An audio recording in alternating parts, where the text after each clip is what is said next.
December has arrived, and with it that strange sensation you know well. While the world around you prepares to celebrate, you feel a growing discomfort, a melancholy that seems to clash completely with the festive atmosphere that invades every corner, every conversation, every glance. Perhaps you've already wondered if there's something wrong with you, if this resistance to Christmas, this difficulty in diving into collective joy, wouldn't be a character flaw, your own inability to simply be happy as everyone else seems to be. The truth, however, is more complex and profound than that. Albert Camus, the French-Algerian philosopher who dedicated his life to understanding the human condition in all its rawness and beauty, offers us a revealing perspective on why Christmas can be particularly painful for those who see beyond appearances, for those who cannot simply accept the ready-made truths that society offers us. Christmas, in its contemporary essence, represents what Camus would call a great collective illusion, a moment when humanity desperately strives to create meaning, to manufacture significance where perhaps it doesn't exist naturally. Look around you during this time. The bright lights aren't just decoration, they're an almost desperate attempt to illuminate the existential darkness that inhabits each of us. The gifts aren't just gestures of affection, they're a way of negotiating with emptiness, of creating the illusion that we can fill the abyss that exists between us and others through material objects. Family gatherings aren't just warm encounters, they're rituals of belonging that try to mask the fundamental loneliness that Camus identified as an inescapable part of the human condition. For those who possess a more acute sensitivity, for those who cannot simply turn off critical thinking and plunge into collective fantasy, Christmas becomes a period of painful confrontation with what Camus called the absurd. The absurd is not a malevolent force or a flaw in the universe, but rather the natural condition of human existence. We are beings who desperately search for meaning, for answers, for true connection, but we live in a universe that remains eternally silent before our most fundamental questions. During Christmas, this contradiction becomes even more evident, because we are constantly bombarded with messages that promise exactly what the absurd denies us: definitive meaning, unconditional love, lasting peace, unshakable hope. The person who sees too much during Christmas isn't necessarily pessimistic or bitter. They simply cannot ignore the layers of social construction, emotional performance, artificial expectations that accumulate over this time of year. They see the forced smiles, perceive the anxiety behind frantic preparations, feel the weight of social obligations that disguise themselves as spontaneous celebrations. More than that, they recognize in themselves the same desperate search for something that perhaps cannot be found, that authentic connection, that moment of transcendence, that feeling of finally having found their place in the world. This acute perception brings with it a particular form of suffering. It's like being at a party where everyone seems to be genuinely having fun, while you can see the strings that move the marionette, the social conventions that orchestrate every gesture, every word, every expression of joy. It's not cynicism, it's lucidity. It's not coldness, it's a form of human warmth that refuses to be superficial. Camus would say that this person is experiencing authentic revolt, that natural reaction of the conscious human being faced with the discovery of the absurd. Revolt, in Camusian thought, is not destructive anger or adolescent rebellion. It's the mature response of someone who recognizes that the world doesn't offer the answers we seek, but refuses to give up living fully. During Christmas, revolt manifests in subtle ways. It's the difficulty in pretending enthusiasm for traditions that seem empty. It's the resistance to participating in consumption rituals that promise happiness through material possession. It's the inability to accept that some fundamental questions about love, family, purpose, and death can be answered simply through a hearty dinner and well-wrapped presents. You who feel this Christmas melancholy are not alone in this experience. Millions of people around the world go through this same internal conflict, but few have the courage to publicly admit that Christmas makes them feel more isolated, more conscious of their own finitude, more confronted with the contradictions of human existence. The social pressure to participate in collective joy is immense, and those who cannot adapt to it often feel like strangers in their own world, like someone who has lost the ability to be happy in a simple and direct way. But perhaps that's exactly the point. Simple and direct happiness may be a luxury that some consciousnesses cannot afford. not out of masochism or a preference for suffering, but because the depth of human experience doesn't fit into ready-made formulas of contentment. Camus knew this when he wrote about Sisyphus, eternally condemned to push a stone up a mountain, only to see it roll down again. The question wasn't whether Sisyphus could avoid his absurd task, but how he could live fully despite it, how he could find meaning in the very act of resisting the nonsense of his condition. During Christmas, many people become temporary Sisyphuses. They push the stone of family expectations up the mountain, organize perfect dinners that are never really perfect, buy gifts that never manage to express exactly what they would like to communicate, participate in rituals that promise transcendence, but often deliver just another repetition of the same old dynamics. And the day after Christmas, when the lights go out and everyday life returns, many discover that the stone has rolled down the mountain again, that the search for meaning needs to start from zero again. The person who sees too much recognizes this cycle not to become cynical about it, but to find a more authentic way of participating in human experience.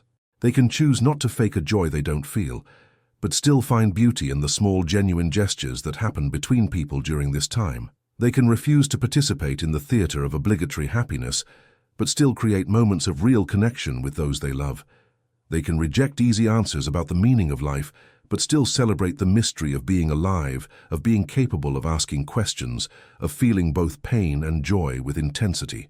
Write in the comments, "I feel this too," because it's important that we know that this Christmas melancholy, this difficulty in completely adhering to collective joy, is not a personal defect, but a natural response from consciousnesses that refuse to accept superficial answers to profound questions. You are not alone in this experience, and your emotional honesty can help other people feel less isolated in their own reflections about the meaning of celebrations, traditions, life in community. The cruelty of Christmas for those who see too much is not in other people or in the traditions themselves, but in the inevitable confrontation with our own existential condition. During this time, we are forced to deal simultaneously with our deep desire for belonging and our acute awareness that this belonging will never be complete or definitive. We want to be part of the human family, but we know that each person carries within themselves a private universe to which we will never have total access. We desire moments of transcendence, but we recognize that they are fleeting and cannot be manufactured through rituals or traditions, however well-intentioned they may be. This tension between desire and reality, between hope and lucidity, is what makes Christmas particularly intense for certain sensibilities. It's not that these people are incapable of joy or love. On the contrary, they are often capable of deeper and more authentic forms of both, precisely because they refuse to accept superficial or conventional versions of these feelings. They want real connection, not social performance. They want genuine gratitude, not emotional obligation. They want to celebrate life, but not through formulas that deny the darker and more complex parts of human experience. Camus teaches us that the answer to the absurd is not to find a definitive meaning for existence, but to create our own meanings through our choices, our actions, our relationships.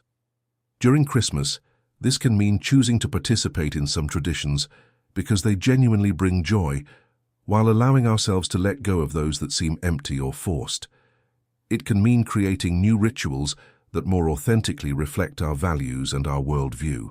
It can mean using this time not as a moment of escape from reality, but as an opportunity for greater honesty about who we are and how we want to live. The person who sees too much during Christmas is, in fact, exercising a form of courage that our society rarely recognizes or values.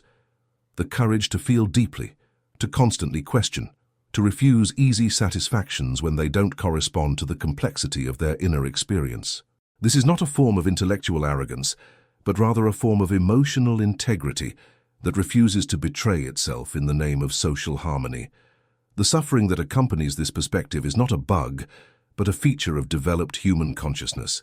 It's the price we pay for not being able to live on the surface, for needing to dive into the deeper waters of existence, even when they are turbulent and dark. But it's also what allows us to experience forms of beauty, love, meaning, that are not available to those who are content with ready-made explanations and prefabricated feelings. During this Christmas season, perhaps the most important thing is to recognize that your melancholy, Your difficulty in completely adhering to collective joy doesn't need to be cured or overcome.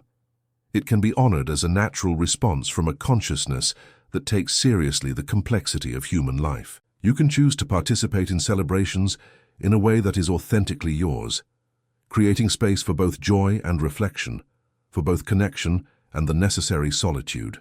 The human solidarity that Camus considered essential doesn't mean we all need to feel the same things or participate in the same celebrations in the same way. It means recognizing that we are all navigating the same fundamental existential waters, even if our vessels are different and our destinations are not the same. Your Christmas melancholy can be a form of solidarity with all those who also feel the weight of existence, particularly acutely during this time of year. If you're reading this and recognizing your own experience in these words, consider subscribing to the channel. Here we create a space for people who are not content with superficial answers, who need to explore the deeper dimensions of human experience, who find beauty and meaning not despite life's complexity, but precisely because of it.